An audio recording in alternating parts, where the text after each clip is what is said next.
Good morning friends. आज हम लोग बात करेंगे भारतीय संविधान के भाग 1 अनुच्छेद 1 से 4 तक संघ और इसका क्षेत्र। भारतीय संविधान का अनुच्छेद 1 कहता है कि भारत एक राज्यों का संघ है। India that is Bharat is the union of state. Union शब्द का इस्तेमाल इसलिए किया गया है यहाँ पर कि भारत अमेरिका की तरह भारत राज्यों का समझौता नहीं है। राज्यों को एक एक करके शामिल किया गया है पूरी संवैधानिक प्रक्रिया के अंतर्गत, इसलिए भारत यूनियन है। इसके साथ भारत से कोई भी राज्य जुड़ तो सकता है, बाहरी क्षेत्र भारत में आ सकता है, लेकिन भारत का कोई भी राज्य भारतीय संघ से, भारतीय यूनियन से कभी अलग नहीं हो सकता। यूनियन शब्द का इस्तेमाल इसलिए किया गया है। ये साबित करता है कि भारत एक रहे, अखंड रहे और भविष्य में किसी भी तरीके से भारत में अलगाववाद जैसी घटनाओं को रोका जा सके या लगभग ना इनको ख़त्म किया जा सके। कोई भी राज्य किसी भी स्थिति में भारत से अलग नहीं हो सकता, इसलिए यहाँ पे India that is Bharat is the union of state. Bharat राज्यों का संघ होगा। राज्यों का संघ और राज्यों के क्षेत्र। राज्यों का संघ का मतलब होता है कि जिसमें केवल भारत और राज्य शामिल होते हैं, कि जिसमें बड़े बड़े राज्य हो गए। लेकिन जब भारत के राज्य क्षेत्र की बात करते हैं तो उसमें भारत के संघ राज्य होते हैं, केंद्र शासित प्रदेश होते हैं और भविष्य में जो भारत किसी देश की सीमा से या किसी देश से अदला बदली करता है, तो कोई भी क्षेत्र जो भारत में शामिल होना चाहता है वो भारत के क्षेत्र के अंतर्गत आएगा। तो अनुच्छेद 1 India that is Bharat is the union of state. उसके बाद इसमें जैसा अनुच्छेद 1 में भारत में राज्यों के क्षेत्र हो गए, संघ क्षेत्र हो गए, ऐसे क्षेत्र जिन्हें किसी विषय में भारत सरकार द्वारा अधिकृत किया गया है। तो हम अब इसके बाद आते हैं अनुच्छेद 2। अनुच्छेद 2 कहता है कि भारत कोई भी क्षेत्र जो भारत से बाहर हो, अगर भारत में शामिल होना चाहता है तो उसको अनुच्छेद 2 के अंतर्गत शामिल होना करते हैं।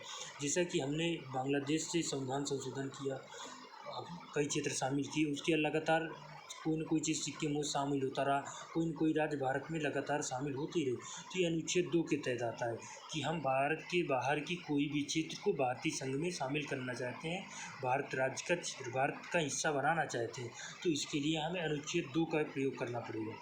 अनुच्छेद 3 ये कहता है कि अगर कोई क्षेत्र जो भारत में शामिल हो रहा है अनुच्छेद 2 के अंतर्गत, उसको भारत के राज्य का दर्जा देना होगा, या कि वर्तमान में जो कोई राज्य हैं भारत की, उनकी सीमा में परिवर्तन करना हो, उनके नाम में परिवर्तन करना हो, उनकी स्थिति में कुछ ऐसा परिवर्तन चाहते हैं हम कि ये क्षेत्र तोड़ करके इस राज्य में मिला दिया या उस राज्य का हिस्सा इस राज्य में, तो इसको हम अनुच्छेद 3 के अंतर्गत करते हैं। और अनुच्छेद 3 हमें ये बताता है कि कोई भी राज्य जो भारत में शामिल हो रहा है वो डायरेक्ट भारत अनुच्छेद 3 के अंतर्गत शामिल है, वो तो अनुच्छेद 2 के अंतर्गत आएगा, लेकिन अनुच्छेद 3 से उसको भारत में पूरी तरह से शामिल किया जाता है। जैसा सिक्किम को हमने किया पहले 35वें संविधान संशोधन 1974 के द्वारा, उसको भारत में लाए, उसके बाद 75 के उसको पूरे राज्य का दर्जा दे दिया। इसके बाद हम अनुच्छेद 4 की बात करते हैं।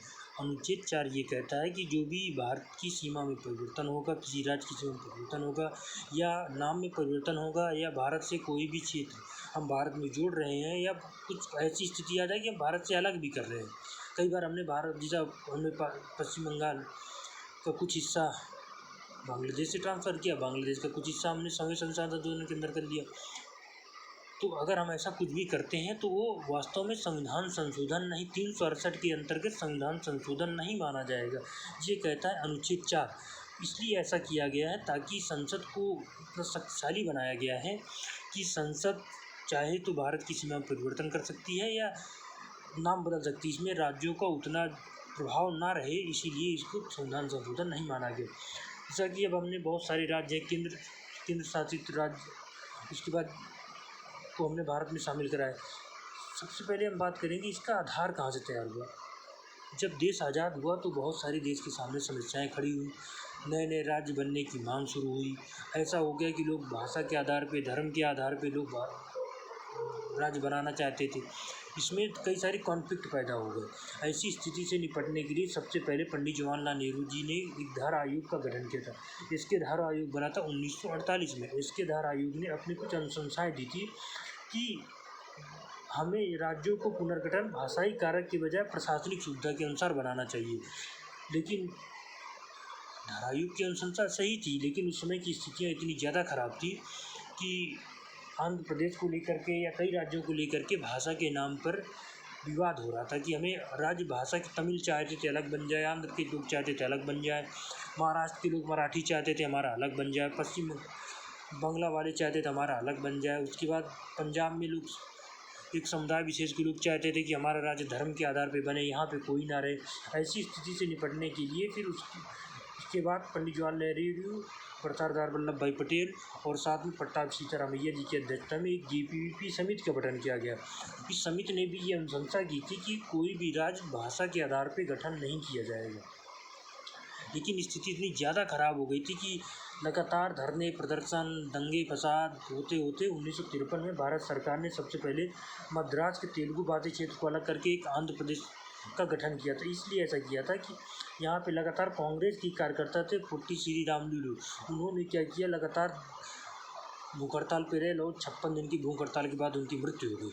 इस मृत्यु होने की वजह से इतना ज़्यादा क्षेत्र में पीड़ित हो गया कि सरकार दबाव में आ गई और उन्हें ये करना पड़ा कि 1953 में एक भाषाई आधार पे आंध्र प्रदेश का गठन किया गया, जो कि पहली बार ही कोई राज्य भाषा के आधार पे बना था 1953 में।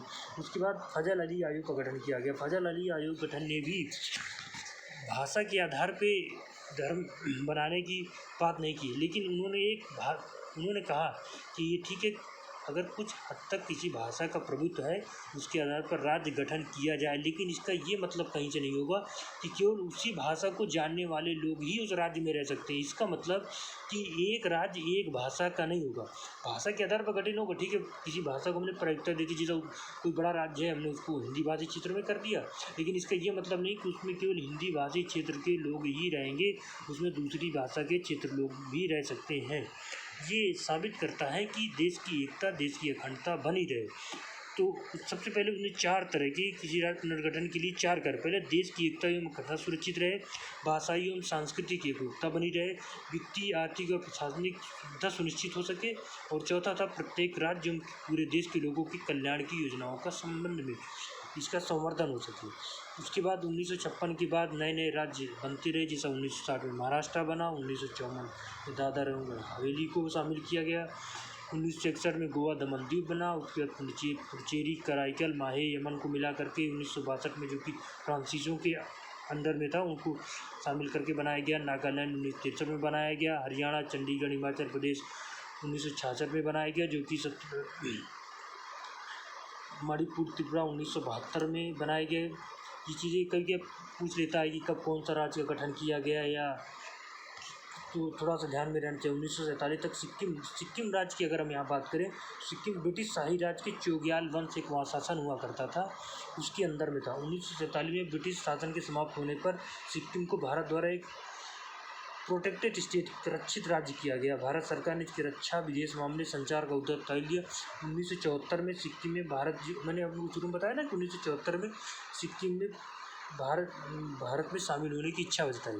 इसके बाद 35वां संविधान संशोधन लाया गया, जिससे 1974 के द्वारा सिक्किम को भारत का हिस्सा बना दिया गया, बाद में 75वें संविधान संशोधन के द्वारा उसको पूर्ण राज्य, 36वें संविधान संशोधन के द्वारा इसको पूर्ण राज्य का दर्जा दे दिया गया।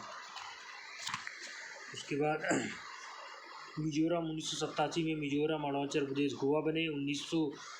2000 में छत्तीसगढ़, उत्तराखंड और झारखंड बने। फिर कुछ राज्यों के नाम संशोधित क्षेत्रों के नामों पर परिवर्तन किया गया। संयुक्त राष्ट्र पहला प्रांत था जिसका नाम उत्तर प्रदेश का नाम बदल के 1950 में 24 जनवरी 1925 को उत्तर प्रदेश का नाम पहले होता था यूनियन प्रोविंस, जिसका नाम बदलकर संयुक्त प्रांत का नाम बदल करके उत्तर प्रदेश किया गया 24 जनवरी 1950 को। इसीलिए 24 जनवरी की तारीख को उत्तर प्रदेश दिवस आज भी मनाया जाता है।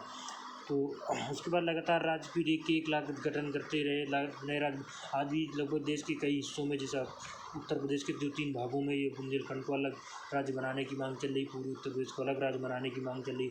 महाराष्ट्र में जाएंगे तो मराठावाड़ की मांग कर रही है, नागालैंड में ग्रेटर नागालैंड की मांग दे रही, मणिपुर में आपने देखा अभी कितना ज़्यादा वहाँ लगभग 2 महीनों से आगजनी हो रही, घटनाएं हो रही, और कहीं ना कहीं 2 समुदायों के बीच झड़प, और राज्य गठन को लेकर के ये चाहते हैं कि ये यहाँ से चले जाएं हमारा राज्य हो जाए, या ये यहाँ से चले जाएं तो हमारा राज्य हो जाए, या हमारे लिए नए राज्य का गठन कर दिया।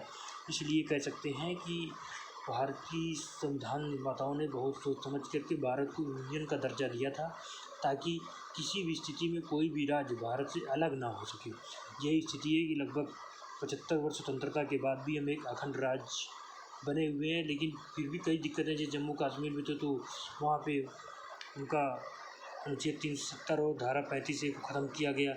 उससे कहीं ना कहीं भारत में एक मजबूती आई सभी राज्यों के अंदर कि कोई भी राज्य किसी भी स्थिति में भारत से अलग नहीं हो सकता। तो मुझे लगता है कि इस तरीके से भारत के राज्य भारत में कैसे शामिल हुए, उन्हें कैसा राज्य बनाया जा सकता है, संविधान माना जाता है कि नहीं माना जाता है, किस तरीके से नए राज्यों का गठन किया, सम्मिलित किया जाए, तो आपको जरूर समझ में आया होगा। Thank you.